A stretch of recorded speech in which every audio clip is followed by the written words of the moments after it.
जब आंखों में अरमान लिया, मंजिल को अपना मान लिया, है मुश्किल क्या आसान क्या, जब ठान लिया तो ठान लिया।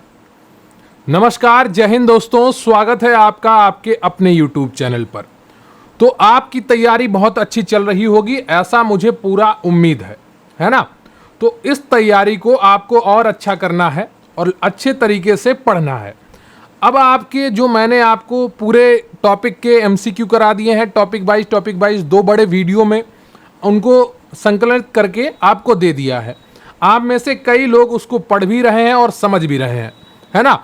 आप में से अगर किसी को भी डर लग रहा है कि ये इतना कैसे होगा, इतनी जल्दी पढ़ाई कैसे हो पाएगी, बहुत कम आ रहा है, तो आप लोग उस टॉपिक के उन दोनों वीडियोस को बहुत अच्छे तरीके से देखिए।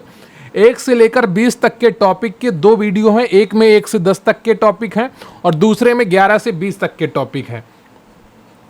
उन दोनों वीडियो के लिंक आपको डिस्क्रिप्शन बॉक्स में मिल जाएंगे और आपको अगर अच्छे से तैयारी करनी है तो उन दोनों वीडियोस को 3 से 4 बार जरूर देखिए। अगर आपको अपनी तैयारी पर बिल्कुल भी जरा सा भी डाउट हो तो उन दोनों वीडियोस को बहुत अच्छे तरीके से देख लीजिए।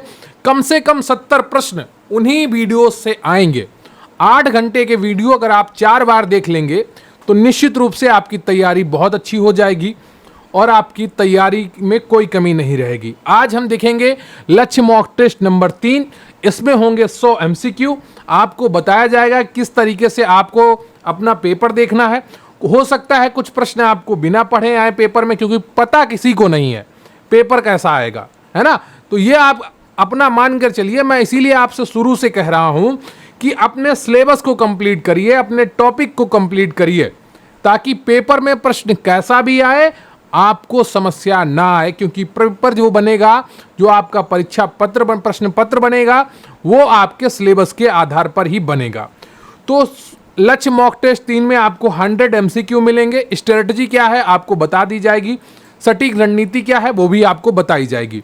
तो कृपया वीडियो को लाइक कर लीजिएगा, चैनल पर नया है चैनल को सब्सक्राइब कर लीजिएगा और पूरा वीडियो खत्म करके ही हटिएगा। क्योंकि जो छोड़ गया वो मानो लड़ना छोड़ गया, वो जिंदगी में सपना देखना छोड़ गया। तो छोड़कर आपको नहीं भागना है, वीडियो को अंत तक देखना है। तो चलिए शुरू करते हैं आज का ये वीडियो, क्योंकि प्रश्न यहीं से आएगा। पढ़ेंगे आप मेरे साथ तो आपको यकीन आएगा।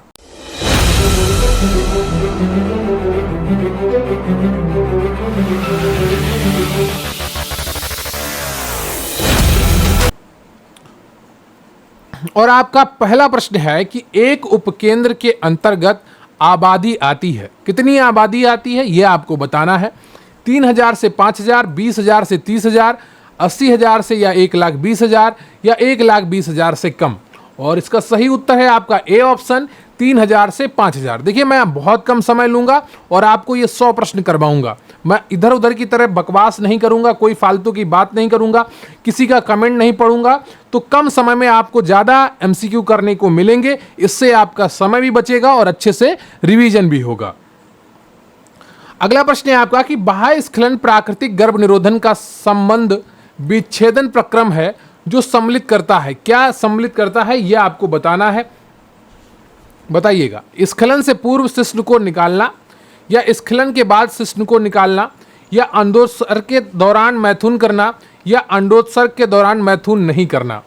तो बाह्य स्खलन प्राकृतिक गर्भ निरोधन का संबंध विच्छेदन प्रक्रम है जो सम्मिलित करता है, यह आपको बताना है। बहुत ही आसान है अगर आपने थोड़ा बहुत ध्यान से अपना सिलेबस को देखा है, पढ़ा है। अब इसमें क्या है वो समझ लीजिए।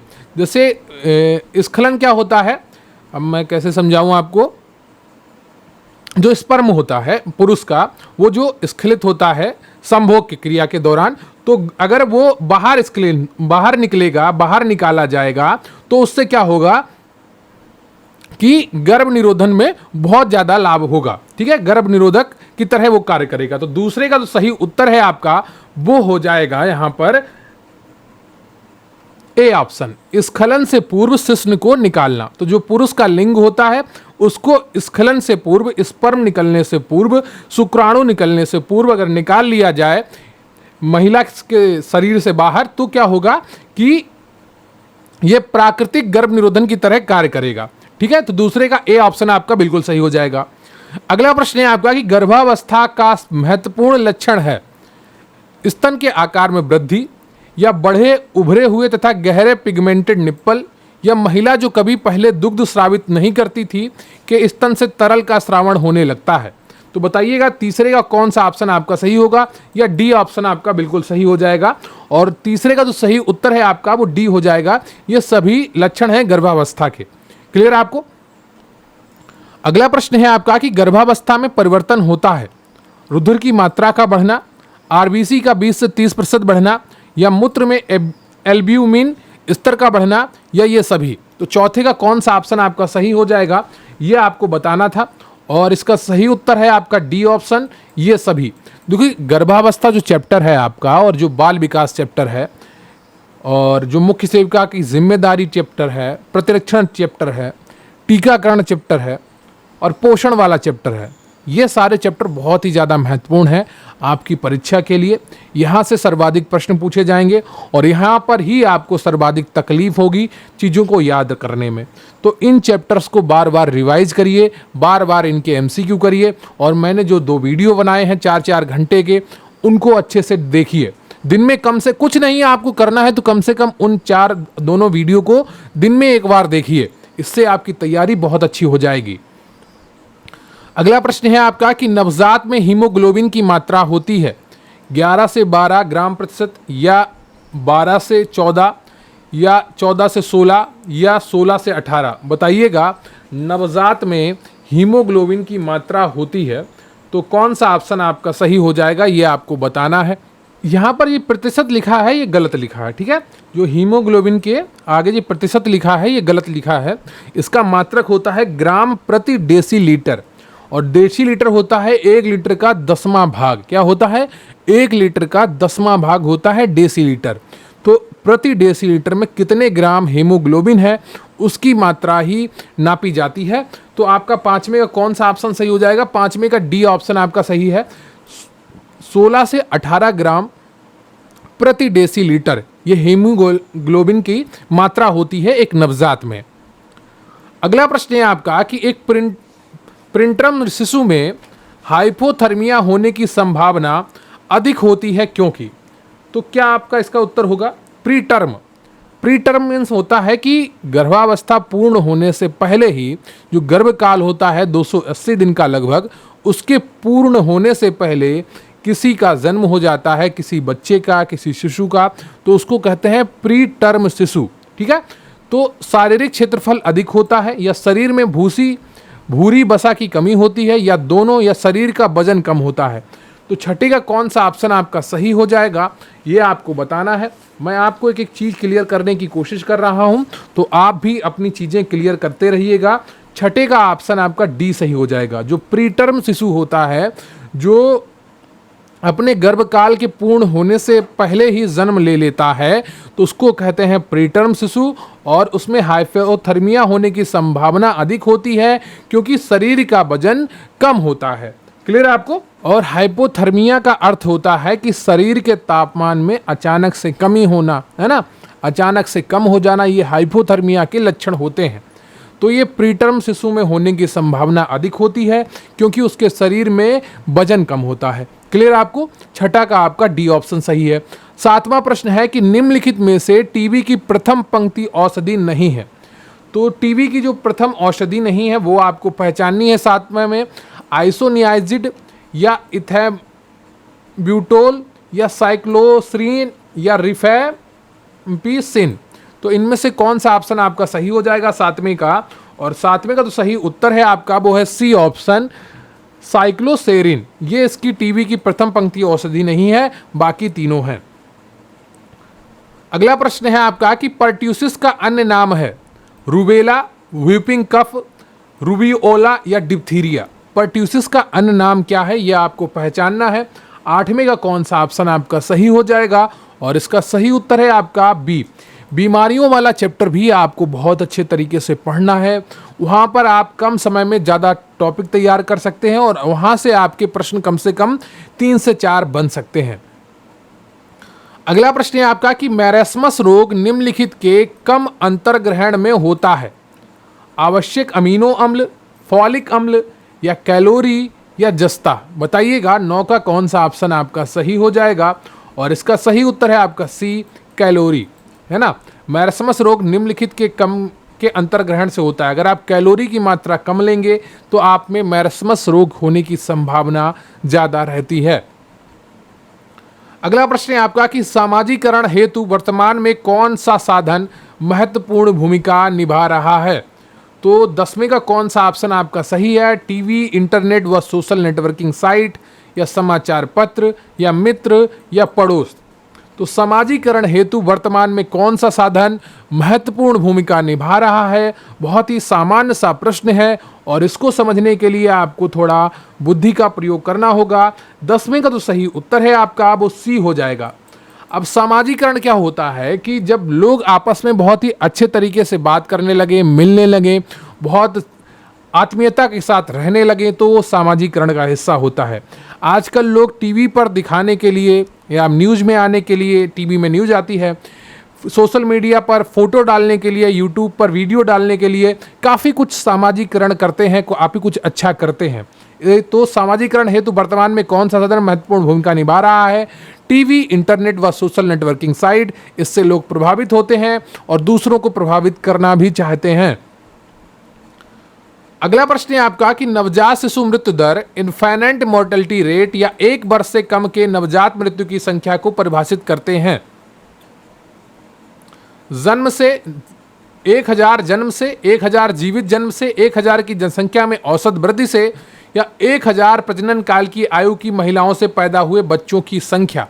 तो बताइएगा, नवजात शिशु मृत्यु दर, इन्फेंट मोर्टेलिटी रेट, या 1 वर्ष से कम आयु के नवजात मृत्यु की संख्या को परिभाषित करते हैं। किससे परिभाषित करते हैं?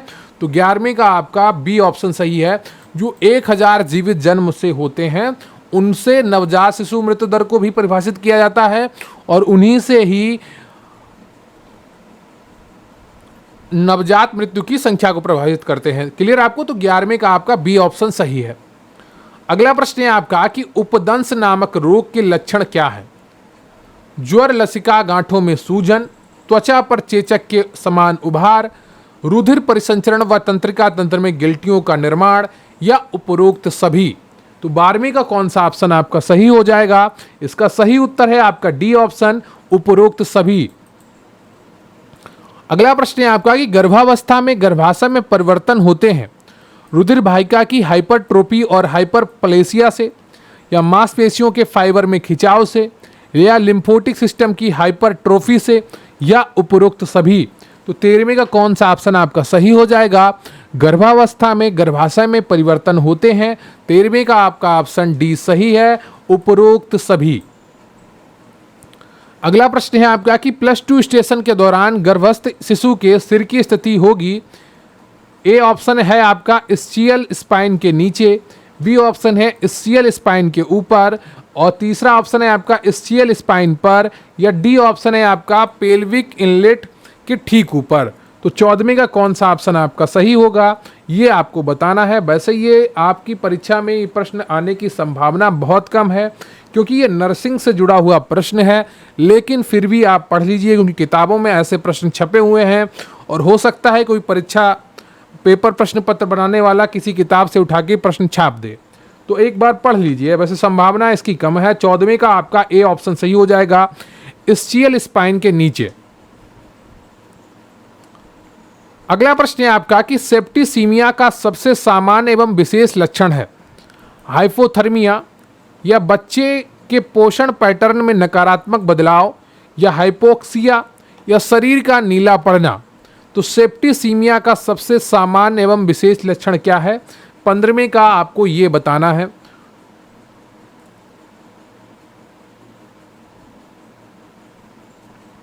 तो 15वें का जो सही उत्तर है आपका वो सी है, हाइपोक्सिया। अगला प्रश्न है आपका कि डिप्थीरिया कौन सी बैक्टीरिया द्वारा होता है? वार्डेटेला डिप्थीरियाई, विब्रियो डिप्थीरियाई, क्लास्ट्रीडियम डिप्थीरियाई, या कोरिनी बैक्टीरियम डिप्थीरियाई। तो 16वें का कौन सा ऑप्शन आपका सही होगा यह आपको बताना है। इसका सही उत्तर है आपका डी ऑप्शन, कोरिनी बैक्टीरियम डिप्थीरियाई, डिप्थीरिया की बैक्टीरिया नाम है।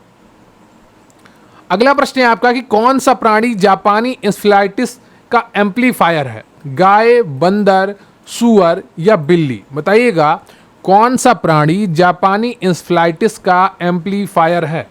और 17वें का तो सही उत्तर है आपका वो सी है, सूअर। अगला प्रश्न है आपका कि डेंगू बुखार के प्रबंध हेतु निम्नलिखित में से कौन सी औषधि देते हैं? एस्पिरिन, आइबुप्रोपेन, पैरासीटामोल या NSAIDs को छोड़कर सभी वसा में घुलनशील? तो NSAIDs को छोड़कर सभी वसा में घुलनशील। बताइएगा 18वें का कौन सा ऑप्शन आपका सही जाएगा? 18वें का सही उत्तर है आपका सी। डेंगू बुखार के प्रबंध हेतु निम्नलिखित में से कौन सी औषधि देते हैं? पैरासीटामोल। सभी को पैरासीटामोल ही दी जाती है नॉर्मली बुखार में, ताकि शरीर का तापमान नियंत्रित रह सके। अगला प्रश्न है आपका कि निम्नलिखित में से विटामिन है? विटामिन ए, विटामिन B12 या विटामिन डी या विटामिन ई? विटामिन तो ये सारी हैं। प्रश्न ये लगता है अधूरा है 19 का।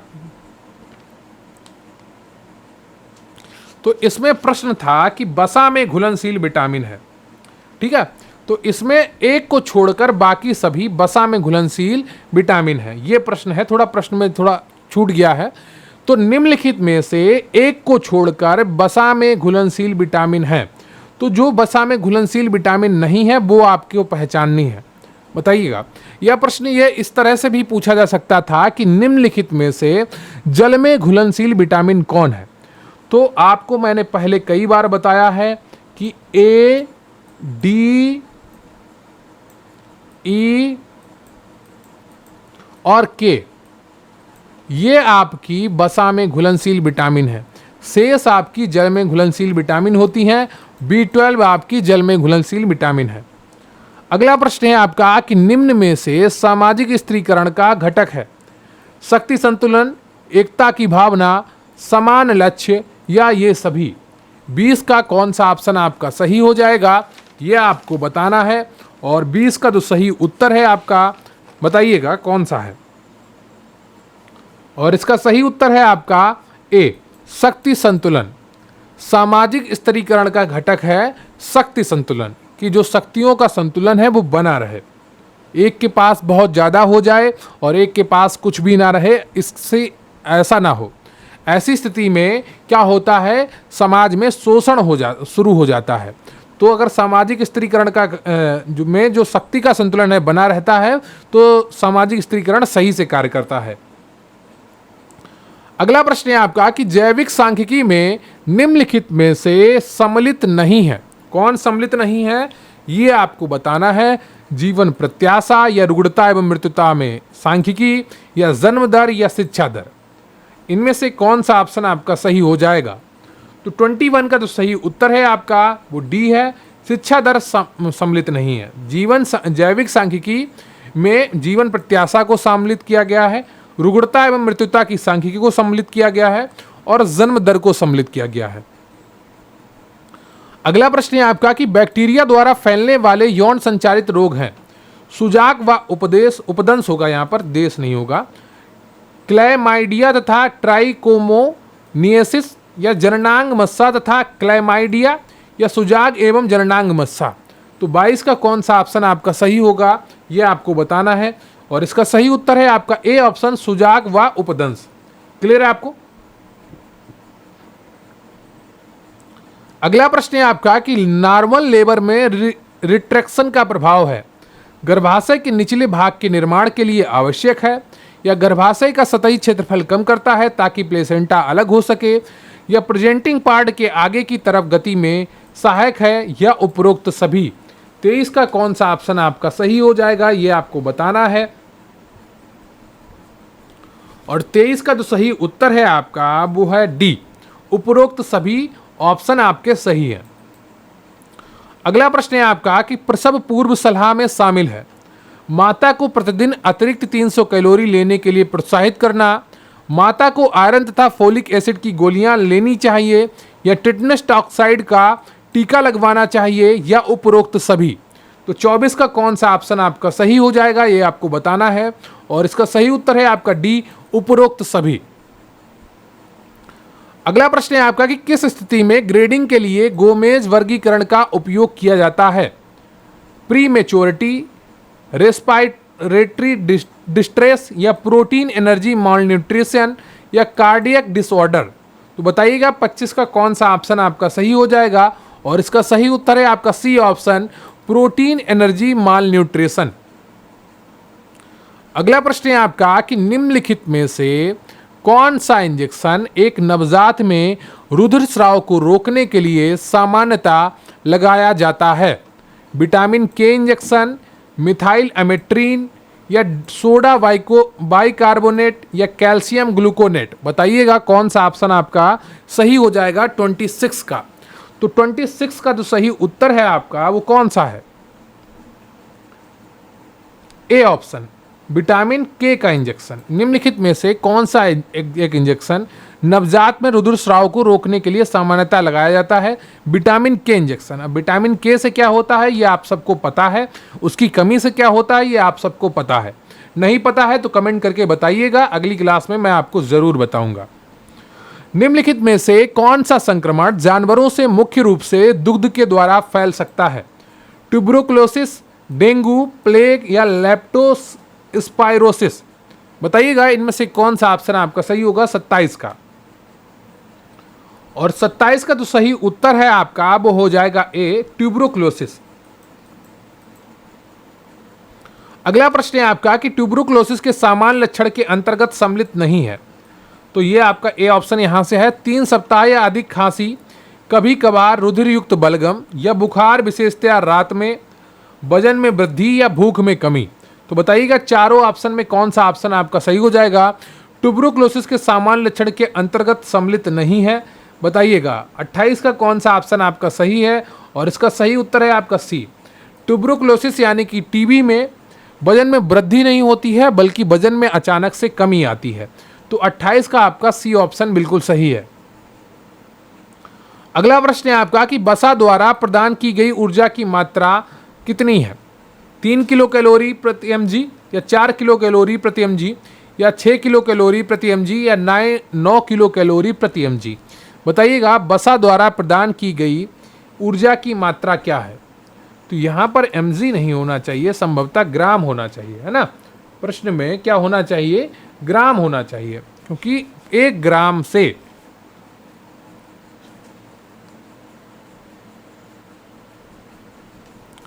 नौ किलो कैलोरी ऊर्जा मिलती है। तो 29 का आपका डी ऑप्शन सही है।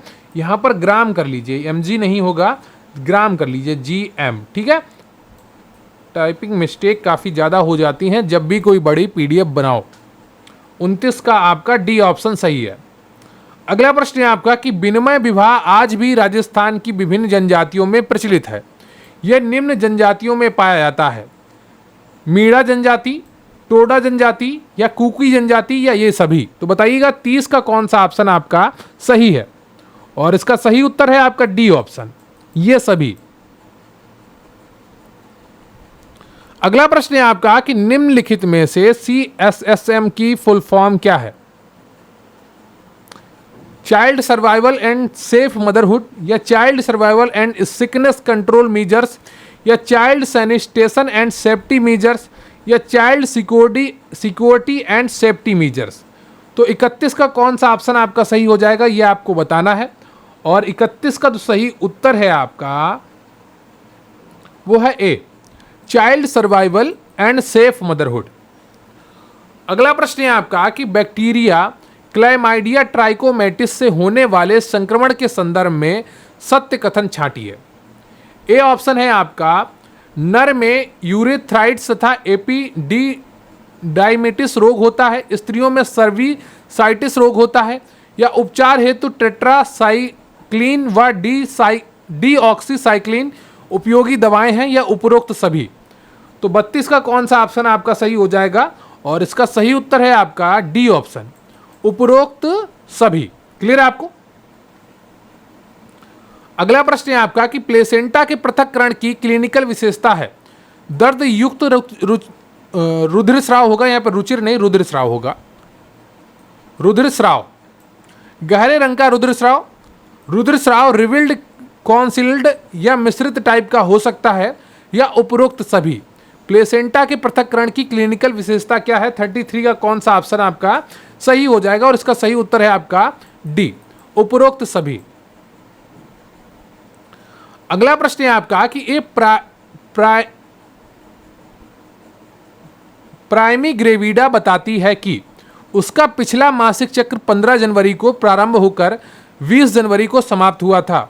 नीजेल का नियम का प्रयोग करने पर प्रसव की संभावित तिथि होगी।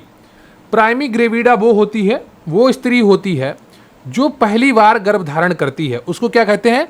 प्राइमी ग्रेविडा कहते हैं। क्लियर है आपको? कि उसका पिछला मासिक चक्र 15 जनवरी को प्रारंभ होकर 20 जनवरी को समाप्त हुआ था।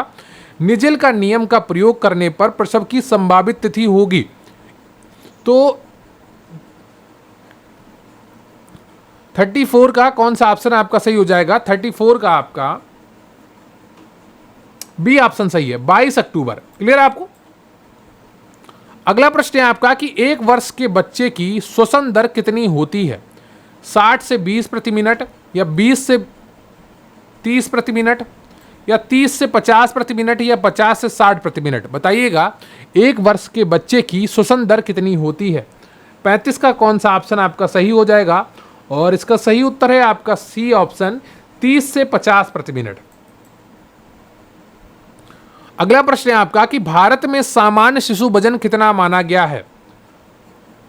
3 से 3.5 kg, या 2.5 से 3 kg, या 2 से 2.5 kg, या 2 kg? 36 का कौन सा ऑप्शन आपका सही हो जाएगा? बताइएगा, 36 का कौन सा ऑप्शन आपका सही है?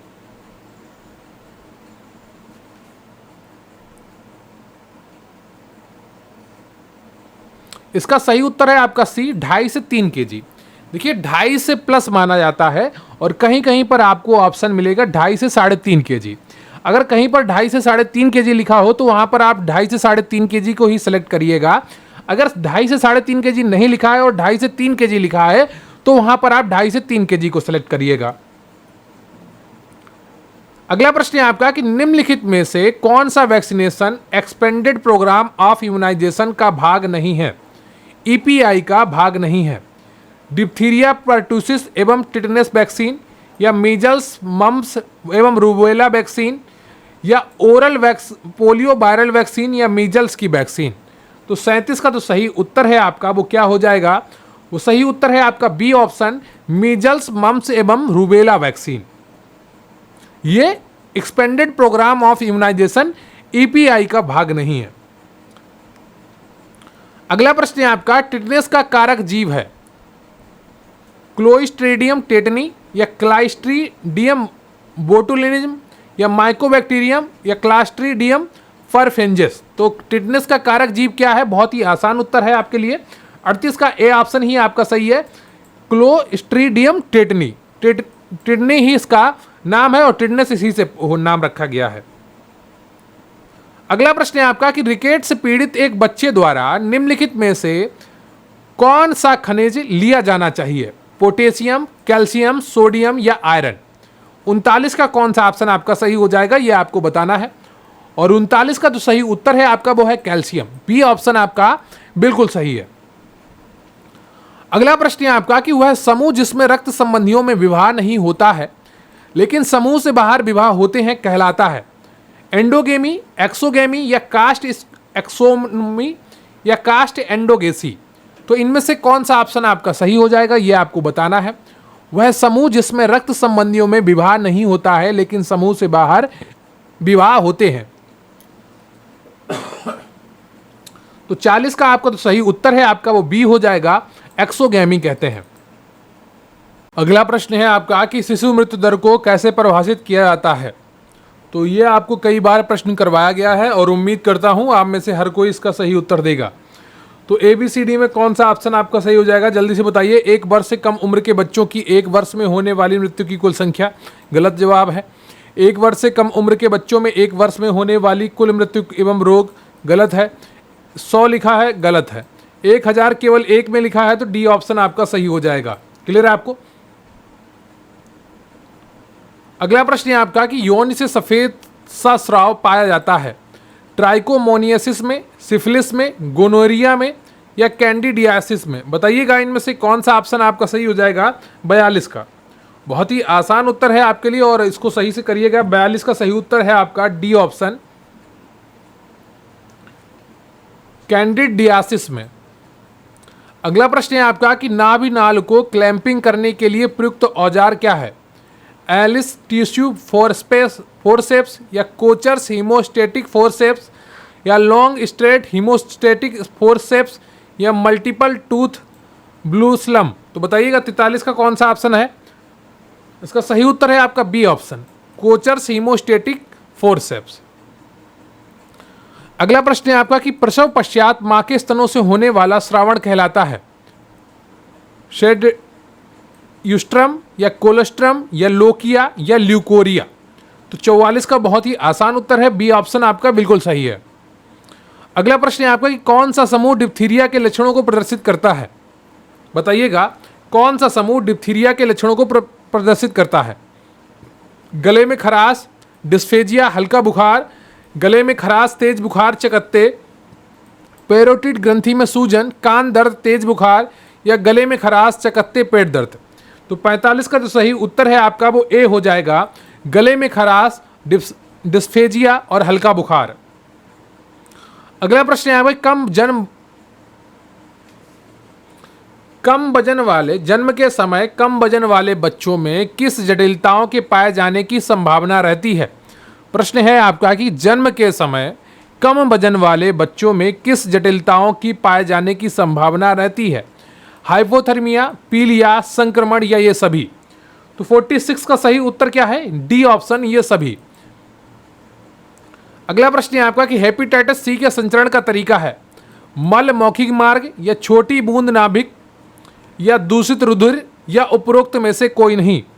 47 का कौन सा ऑप्शन आपका सही हो जाएगा? और इसका सही उत्तर है आपका सी ऑप्शन, दूषित रुधिर। अगला प्रश्न है आपका लेप्रोसी का पैथोजन है? मायोबैक्टीरियम ट्यूबरक्लोसिस या माइकोबैक्टीरियम लेप्री या माइकोबैक्टीरियम एवियम या क्लाइस्ट्रीडियम टेटनी?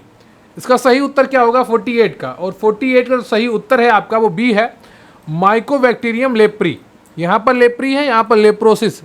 क्लियर आपको? तो इस तरीके से भी आप इसको सही कर सकते थे।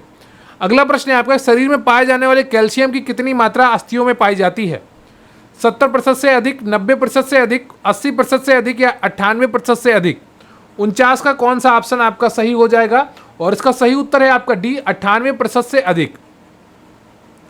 अगला प्रश्न है आपका कि निम्न में से संचार प्रक्रिया को प्रभावित करने वाला तत्व है? प्रेरणा, दृष्टिकोण, गुस्सा या ये सभी? बताइएगा 50 का कौन सा ऑप्शन आपका सही हो जाएगा? निम्न में से संचार प्रक्रिया को प्रभावित करने वाला तत्व है? और 50 का आपका डी ऑप्शन सही है, ये सभी। अगला प्रश्न है आपका कि 5000 की जनसंख्या में जन्म दर 30/1000 जनसंख्या है।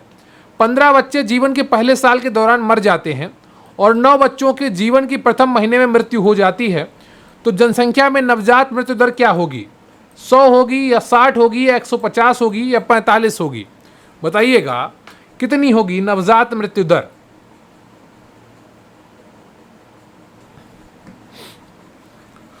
इसका सही उत्तर आपका बी ऑप्शन होगा 60। अब 60 कैसे होगा वो समझ लीजिए। देखिए 1000 जनसंख्या पर 30 बच्चे जन्म लेते हैं, तो 5000 जनसंख्या पर कुल कितने बच्चे जन्म लेंगे? 30 गुणे 5 कर देंगे तो 150 बच्चे कुछ जन्म लेंगे। ठीक है, तो 150 बच्चों ने कुल जन्म लिया है। लेकिन जो नवजात मृत्यु दर क्या होती है? जो पहले 28 दिनों में जिन बच्चों की मृत्यु होती है उनको नवजात मृत्यु दर में गिना जाता है। तो इसका फार्मूला क्या होता है? जो टोटल मृत्यु हुई 9 बटे जो टोटल जन्म हुए और गुणे 1000। कितना? 1000, क्योंकि हम लोग 1000 जनसंख्या पर इसकी गणना करते हैं। ठीक है, तो 1000 जब जनसंख्या पर गणना करेंगे इसकी, तो 1 0 से ये कट जाएगा, है ना। 3 त्रिका 9 और 3 पचे 15, 5 से ये कट जाएगा, यहाँ आ जाएगा 20 और 20 का गुणा कर देंगे 3 में तो 60 आ जाएगा। क्लियर आपको? तो इस तरीके से ये 60 निकलेगी। क्लियर आपको? तो किस तरीके से कैलकुलेशन करते हैं वो मैंने आपको बता दी है। अगला प्रश्न है आपका कि गोनेरिया बहुत संक्रामक है एवं आसानी से उपचार हो सकता है, सही है, या बहुत दुर्लभ होता है, या बाह्य जननांगों तक सीमित रहता है, या बाझपन उत्पन्न करता है। तो 52 का कौन सा ऑप्शन आपका सही है ये आपको बताना है। और 52 का जो सही उत्तर है आपका वो है डी, बाझपन उत्पन्न कर सकता है।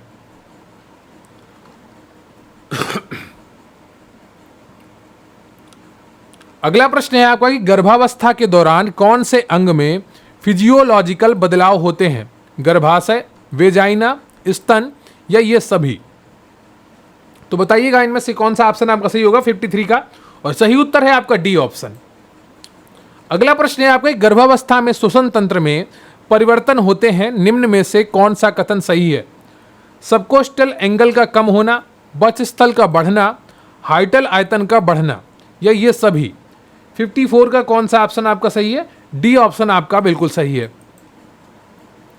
अगला प्रश्न है आपका कि बच्चे के लिए प्रतिदिन विटामिन डी की मात्रा आवश्यक है 100 IU या 200 IU या 300 IU या 400 IU? बताइएगा 55 का कौन सा ऑप्शन आपका सही है? बी ऑप्शन सही है, 200 IU। अगला प्रश्न है आपका कोपिलक स्पॉट्स दिखाई देते हैं रूबेला में, मीजल्स में, टाइफाइड में या डिप्थीरिया में? 56 का जो सही उत्तर है आपका वो बी हो जाएगा, मीजल्स में। अगला प्रश्न है आपका कि निम्नलिखित में से कौन सी वैक्सीन जन्म के बाद 12 घंटे के भीतर नवजात को लगाई जाती है? रोटावायरस, मीजल्स, हेपेटाइटिस बी या रूबेला? 57 का कौन सा ऑप्शन आपका सही है? और उसका सही है उत्तर आपका सी, हेपेटाइटिस बी। 58 है ट्यूबरक्लोइन टेस्ट के लिए पीपीटी देने का मार्ग है इंट्राडर्मल, इंट्रावीनस या सबक्यूटेनियस या इंट्रामस्कुलर? 58 का कौन सा ऑप्शन आपका सही हो जाएगा? 58 का आपका ए ऑप्शन सही है, इंट्राडर्मल। अगला प्रश्न है आपका कि पोषण को प्रभावित करने वाले कारक हैं धर्म, संस्कृति, आर्थिक स्तर या ये सभी? 59 का कौन सा ऑप्शन आपका सही हो जाएगा? तो 59 का डी ऑप्शन सही है, ये सभी, ये सब मैंने आपको पढ़ा रखा है। अगला प्रश्न है आपका कि परिवार के संदर्भ में निम्न में से कौन सा कथन असत्य है? परिवार सार्वभौमिक सामाजिक संस्था है, परिवार मनुष्य के सामाजिकरण का महत्वपूर्ण कार्य करता है, परिवार मनुष्य की जैविक आवश्यकताओं की तो पूर्ति करता है लेकिन मानसिक आवश्यकताओं की पूर्ति नहीं करता है, या परिवार के आकार, कार्य एवं वातावरण का स्वास्थ्य पर गहरा प्रभाव पड़ता है? तो 60 का कौन सा ऑप्शन आपका सही होगा कि जो कौन सा कथन सत्य है परिवार के संदर्भ में? तो 60 का एक ही कथन आपको सत्य लग रहा होगा अगर आप अच्छे से पढ़ रहे हैं, सी, परिवार मनुष्य की जैविक आवश्यकताओं की पूर्ति करता है लेकिन मानसिक आवश्यकताओं की पूर्ति नहीं करता। ये गलत कथन है, इसलिए यह आपका सही उत्तर है। अगला प्रश्न है आपका कि भारत सरकार द्वारा बनाए गए मिशन इंद्रधनुष का उद्देश्य क्या है? और इसका सही उत्तर है आपका सी ऑप्शन, 5 वर्ष से छोटे सभी बच्चों का टीकाकरण करना। अगला प्रश्न है आपका कि स्तनपान एमेनोरिया है वयस्क आयु में मासिक धर्म की अनुपस्थिति, बड़ी आयु में मासिक धर्म की अनुपस्थिति, या दुग्ध स्राव के दौरान मासिक धर्म की अनुपस्थिति, या गर्भावस्था के दौरान मासिक धर्म की अनुपस्थिति? तो 62 का जो सही उत्तर है आपका वो कौन सा हो जाएगा? वो सी हो जाएगा, दुग्ध स्राव के दौरान मासिक धर्म की अनुपस्थिति। अगला प्रश्न है आपका कि प्रसव के पूर्व प्लेसेंटा का पृथक्करण संबंधित है एंटेमार्टम रुधिरस्राव से, या पोस्टमार्टम पृथक्करण रुधिरस्राव से, या एक्लैम्सिया से, या एक्टोपिक प्रेगनेंसी से? प्रसव के पूर्व प्लेसेंटा का पृथक्करण संबंधित है। 63 का कौन सा ऑप्शन आपका सही है? और इसका सही उत्तर है आपका ए, एंटेमार्टम रुधिरस्राव। अगला प्रश्न है आपका मल्टीपारा स्त्री में लेटेंट फेस की अवधि है 4 घंटे, 6 घंटे, 8 घंटे या 10 घंटे? तो 64 का तो सही उत्तर है आपका वो ए हो जाएगा, 4 घंटे। अगला प्रश्न है आपका कि निम्न में से कौन सा लक्षण गंभीर डायरिया का है? जलन के साथ मल, गहरे रंग का मल, कमजोर फॉन्टेनल या सामान्य त्वचा अखंडता? तो 65 का तो सही उत्तर है आपका वो कौन सा हो जाएगा? वो सी ऑप्शन आपका सही है, कमजोर फॉन्टेनल। अगला प्रश्न है आपका कि विकास का चलन जो कि सिर से पैर की ओर अनुकरण करता है क्या कहलाता है? प्रोक्सीमोडिस्टल या सिफेलोकोडल या मास टू स्पेसिफिक या सेंट्रीपिटल? बताइएगा जो सिर से पैर की ओर चलता है उसको क्या कहते हैं? तो 66 का तो सही उत्तर है आपका वो बी है, सिफेलोकोडल। अगला प्रश्न है आपका कि निम्नलिखित सभी संक्रमण आरएनए वायरस से होते हैं सिवाय पोलियोमाइलिटिस, मम्स, रुबेला या चेचक। 67 का कौन सा ऑप्शन आपका सही है? और इसका सही उत्तर है आपका डी, चेचक के छोड़कर बाकी सभी तीनों जो बीमारियां हैं ये संक्रमण आरएनए वायरस से होते हैं। अगला प्रश्न है आपका कृत्रिम रूप से अर्जित इम्यूनिटी प्राप्त होती है एंटीबॉडी से, वैक्सीनेशन द्वारा, स्तन से दुग्ध पिलाने द्वारा, किसी बीमारी से ठीक होने द्वारा या एक बीमारी से सामना द्वारा। 68 का तो सही उत्तर है आपका वो ए हो जाएगा, एंटीबॉडी से वैक्सीन द्वारा। अगर आप वैक्सीनेशन कराते हैं तो आप अर्जित इम्यूनिटी प्राप्त करते हैं जो कृत्रिम रूप से प्राप्त करते हैं। तो 68 का आपका ए ऑप्शन बिल्कुल सही है।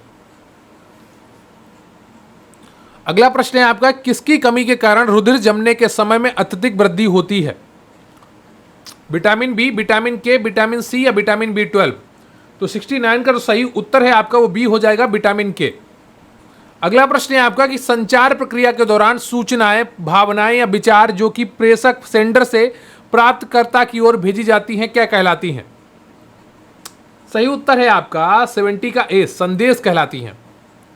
अगला प्रश्न है आपका कि सामुदायिक स्वास्थ्य केंद्र में आबादी होती है 71 का कौन सा ऑप्शन आपका सही हो जाएगा? 20,000 की आबादी पर एक सामुदायिक स्वास्थ्य केंद्र बनाया जाता है। अगला प्रश्न है आपका कि IUCD का मतलब क्या है? इंट्रा यूरिनरी कम्युनिकेबल डिसीज या इंटेस्टिनल अल्टेरियर कॉन्टेमिनेशन डिटेक्शन या इंट्रा यूट्रीन कॉन्स्ट्रक्टिव डिवाइस। तो कौन सा ऑप्शन सही हो जाएगा या उपरोक्त में से कोई नहीं? 72 का तो सही उत्तर है आपका वो सी हो जाएगा, intra uterine contraceptive device. Clear है आपको? सी ऑप्शन बिल्कुल सही है 72 का। अगला प्रश्न है आपका कि प्रसव के बाद वेजाइना मार्ग से स्राव होता है मासिक चक्र का, लोकिया का, पायूरिया का, हिमेट्यूरिया का। तो 73 का सही उत्तर है आपका वो कौन सा हो जाएगा? वो है आपका बी, लोकिया का। अगला प्रश्न है आपका किस लैंडमार्क का उपयोग प्रसव के दौरान जब सिर नीचे आता है तब किया जाता है? स्चियल स्पाइन या प्यूबिक सिम्फाइसिस या कॉक्सिकस या संक्रम। तो 74 का तो सही उत्तर है आपका वो कौन सा हो जाएगा? वो ए हो जाएगा। अगला प्रश्न है आपका कि एक शिशु को प्रतिदिन कितनी विटामिन सी की खुराक मिलनी चाहिए? 10 mg प्रतिदिन या 50 mg प्रतिदिन या 30 mg प्रतिदिन या 60 mg प्रतिदिन। जो 75 का सही उत्तर है आपका वो सी है, 30 mg प्रतिदिन। अगला प्रश्न है आपका टिटनेस किसके द्वारा फैलता है? बिंदु संक्रमण, माता पिता द्वारा, घाव का टिटनेस के बैक्टीरिया द्वारा संक्रमण होने पर या यौन संबंध। तो 76 का तो सही उत्तर है आपका वो सी है, घाव का टिटनेस के बैक्टीरिया द्वारा संक्रमण होने पर। अगला प्रश्न है आपका वेरिसेला जोस्टर से निम्न में से कौन सा रोग होता है? डिप्थीरिया होता है, कुष्ठ रोग होता है, सिफिलिस होता है या छोटी माता होता है? तो 77 का तो सही उत्तर है आपका वो डी है, छोटी माता होता है। अगला प्रश्न है आपका कि विश्व एड्स दिवस मनाया जाता है 1 दिसंबर को, 5 मार्च को, 1 जनवरी को या 28 सितंबर को। तो 78 का तो सही उत्तर है आपका वो ए हो जाएगा, 1 दिसंबर को। अगला प्रश्न है आपका विटामिन ई रोकता है त्वचा में विटामिन डी के निर्माण को, सुपरफ्लुएसिस एंजाइम के स्रावण को या एपिडर्मल कोशिकाओं के केराटिनीकरण को या हानिकारक एंजाइम के अवशोषण को। तो 79 का तो सही उत्तर है आपका वो सी हो जाएगा, एपिडर्मल कोशिकाओं के केराटिनीकरण को। अगला प्रश्न है आपका निम्न में से औपचारिक नियंत्रण का माध्यम नहीं है? कानून व न्यायालय, पुलिस एवं जेल, राज्य, परिवार, परंपरा व रिवाज। तो 80 का कौन सा ऑप्शन आपका सही हो जाएगा? 80 का आपका डी ऑप्शन सही है, परिवार, परंपरा व रिवाज। अगला प्रश्न है आपका सुजाग स्त्री तथा पुरुषों में होने वाला यौन संचारित रोग है, इसका कारक क्या है? निसेरिया गोनोरी या ट्रिपोनेमा पैलिडम या बैक्टीरिया एवं वायरस या केवल वायरस। तो 81 का तो सही उत्तर है आपका वो हो जाएगा ए, निसेरिया गोनोरी। अगला प्रश्न है गर्भावस्था के दौरान सर्विक्स में परिवर्तन होते हैं, सर्विक्स का नर्म होना, रुधिर संचरण बढ़ जाना, हाइपरप्लेसिया या उपरोक्त सभी। तो 82 का सही उत्तर है आपका डी ऑप्शन। अगला प्रश्न है आपका मानव प्लेसेंटा का आकार होता है गोलाकार, बेलनाकार, चपटा, डिस्काइड या फ्यूसीफॉर्म में। तो 83 का कौन सा ऑप्शन आपका सही हो जाएगा? 83 का आपका सही ऑप्शन है सी, डिस्काइड में। ठीक है। अगला प्रश्न है आपका, 5 वर्ष का एक बच्चा विटामिन ए की कितनी खुराक प्राप्त कर लेता है? 10, 9, 8 या 7? तो 84 का तो सही उत्तर है आपका वो बी ऑप्शन सही है, 9। अगला प्रश्न है आपका, वैक्सीनेशन का उदाहरण है समूह इम्यूनिटी का, कृत्रिम सक्रिय इम्यूनिटी का, या कृत्रिम निष्क्रिय इम्यूनिटी का, या प्राकृतिक निष्क्रिय इम्यूनिटी का? तो 85 का तो सही उत्तर है आपका वो बी हो जाएगा, कृत्रिम सक्रिय इम्यूनिटी का। वैक्सीनेशन क्या है? कृत्रिम सक्रिय इम्यूनिटी का उदाहरण है। अगला प्रश्न है आपका, मानव दूध का औसतन ऊर्जा मान कितना है? 50 किलो कैलोरी प्रति 100 ml, 70 किलो कैलोरी प्रति 100 ml, या 100 किलो कैलोरी प्रति 100 ml, या 150 किलो कैलोरी या प्रति 100 ml? 86 का तो सही उत्तर है आपका वो बी ऑप्शन हो जाएगा, 70 किलो कैलोरी प्रति 100 ml। अगला प्रश्न है आपका कि निम्न में से जो परिवार की सामान्य विशेषता नहीं है वह है? विवाह संबंध का होना, वंश नाम की एक व्यवस्था का होना, यौन संबंध का होना, या सदस्यों का सम्मान उत्तरदायित्व? 87 का तो सही उत्तर है आपका वो डी हो जाएगा, सदस्यों का समान उत्तरदायित्व। अगला प्रश्न है आपका, ट्राइकोमोनियासिस रोग का कारक है? कवक, बैक्टीरिया, वायरस या प्रोटोजोआ? बताइएगा कौन सा ऑप्शन आपका सही है। ट्राइकोमोनियासिस रोग का कारक है, तो 88 का तो सही उत्तर है आपका वो डी हो जाएगा, प्रोटोजोआ। अगला प्रश्न है, गर्भाशय के मांसपेशियां फाइबर्स की स्थायी शॉर्टनिंग हो जाना कहलाती है? संकुचन, रिट्रैक्शन, या डायलिसिस या डायलेटेशन? 89 का तो सही उत्तर है आपका बी हो जाएगा, रिट्रैक्शन कहलाती है। अगला प्रश्न है आपका, कौन सा पारिभाषिक शब्द गर्भस्थ शिशु के अवतरण की श्रेष्ठ व्याख्या करता है? फैलाव, दशा, स्थिति, प्रेजेंटेशन? तो 90 का तो सही उत्तर है आपका वो बी हो जाएगा, दशा। अगला प्रश्न है आपका, मनुष्य का दूध केवल इसके अतिरिक्त सभी युक्त हैं? चर्बी, प्रोटीन, कार्बोहाइड्रेट, लौह खनिज? तो 91 का तो सही उत्तर है आपका, तो 91 का तो सही उत्तर है आपका वो सी हो जाएगा, लौह खनिज नहीं पाए जाते हैं। तो दूध में विटामिन सी और लौह खनिज की मात्रा काफ़ी कम होती है, बिल्कुल नहीं होती है, ठीक है। तो मनुष्य का दूध केवल इसके अतिरिक्त सभी युक्त है, चर्बी होती है, प्रोटीन होती है, कार्बोहाइड्रेट होती है। अगला प्रश्न है, मुंह द्वारा लिए जाने वाले हार्मोनल गर्भ निरोधक शुरू करने चाहिए माहवारी के 10वें दिन से, माहवारी के पहले दिन से, माहवारी के 5वें दिन से, या माहवारी के 6वें दिन से? तो 93 का तो सही उत्तर है आपका वो बी हो जाएगा, माहवारी के पहले दिन से। अगला प्रश्न है आपका कि इनमें से कौन सा शरीर निर्माण में काम नहीं आता है? मांस, फल, दालें व फलियां, या अंड? तो 94 का तो सही उत्तर है आपका वो बी हो जाएगा, फल। अगला प्रश्न है, कौन सा संचार का तत्व नहीं है? भेजने वाला, संदेश, ध्यान, या माध्यम? तो 95 का तो सही उत्तर है आपका वो सी हो जाएगा, ध्यान नहीं है संचार का तत्व, भेजने वाला, संदेश और माध्यम तो होता ही है। अगला प्रश्न है आपका, निम्नलिखित में से कौन सी गर्भ निरोधक विधि यौन संचारी रोगों से बचाव कर सकती है? RL pills, condom, copper T, या सर्वाइकल केप? और 96 का तो सही उत्तर है आपका वो बी है, जो कॉन्डोम होता है जिसको निरोध कहते हैं हिंदी में, यौन संचारी रोगों से बचाव कर सकता है। अगला प्रश्न है आपका, शुद्ध प्रोटीन अधिकतम किसके उपयोग से मिलती है? अंडा, मांस, दूध, या सोयाबीन? 97 का तो सही उत्तर है आपका वो ए है, अंडा। अगला प्रश्न है आपके, संबंधों में बदलाव, आर्थिक आत्मनिर्भरता, छोटा परिवार एवं पार्टनर के साथ विवाह किसकी विशेषताएं हैं? एकल परिवार, संयुक्त परिवार, पारंपरिक परिवार, या आधुनिक परिवार? तो 98 का तो सही उत्तर है आपका वो डी हो जाएगा, आधुनिक परिवार। अगला प्रश्न है, कंजक्टाइवा में विटोट के धब्बे किसकी कमी के संकेत करते हैं? विटामिन डी, विटामिन B12, या विटामिन B6, या विटामिन ए? तो 99 का जो सही उत्तर है आपका वो डी हो जाएगा। अगला प्रश्न है आपका, परनीशियस एनीमिया की कमी के कारण होने वाले एनीमिया का सबसे सामान्य प्रकार है? आयरन, फॉलिक अम्ल, कैल्शियम, या विटामिन B12? तो 100 का सही उत्तर है आपका डी, विटामिन B12। क्लियर है आपको? तो ये रहा आपका कंप्लीट लक्ष्य मॉक टेस्ट नंबर 3। उम्मीद करता हूं आपने पूरा मॉक टेस्ट बहुत ही ईमानदारी के साथ किया होगा, और ये आप लोगों की रिक्वेस्ट थी कि अरिहंत की किताब से जो मॉक टेस्ट दिए गए हैं उनमें से आपको मॉक टेस्ट कराया जाए। तो ये मॉक टेस्ट है आपका, इसमें ज़्यादातर क्वेश्चन आपके नर्सिंग से रिलेटेड थे, तो इस स्तर का पेपर आने की आपकी बहुत कम संभावना है। अगर आप में से किसी ने 50 से 60 प्रश्न सही कर लिए हैं तो उसकी तैयारी बहुत अच्छी है। और जिन लोगों के भी 50 के ऊपर प्रश्न सही हैं वो बहुत अच्छी तैयारी कर चुके होंगे। आप बिल्कुल भी घबराइएगा नहीं अगर इस मॉक टेस्ट में आपके 50 से 60 तक नंबर आते हैं। आपकी तैयारी बहुत अच्छी है। ये मॉक टेस्ट थोड़ा टफ लेवल का था और यहाँ पर ज़्यादातर प्रश्न आपको गर्भावस्था से जुड़े हुए दिख रहे थे, लेकिन हो सकता है पेपर में इस तरीके के प्रश्न ना आए और आपके सभी टॉपिक से प्रश्न आएंगे। तो बाल विकास से इसमें तो बहुत ही कम प्रश्न थे, है ना, और जनसंख्या से जुड़े हुए प्रश्न बहुत नहीं थे। तो ये सारी चीज़ें आपको ध्यान में रखनी होंगी। हर किताब से आप नहीं पढ़ सकते। वो तो आप लोग बार बार रिक्वेस्ट कर रहे थे कि सर अरिहंत वाला करा दीजिए, अरिहंत वाला करा दीजिए, तो इसके कारण मैंने एक मॉक टेस्ट उसका रखा है आपके आगे और आप समझ गए होंगे कि कितने खराब यहाँ पर बुक्स में मॉक टेस्ट दिए गए हैं। तो आपको जो मैं करा रहा हूँ वो आपके सिलेबस के अनुसार है। अपने सिलेबस को ज़्यादा पढ़िए और समझिए।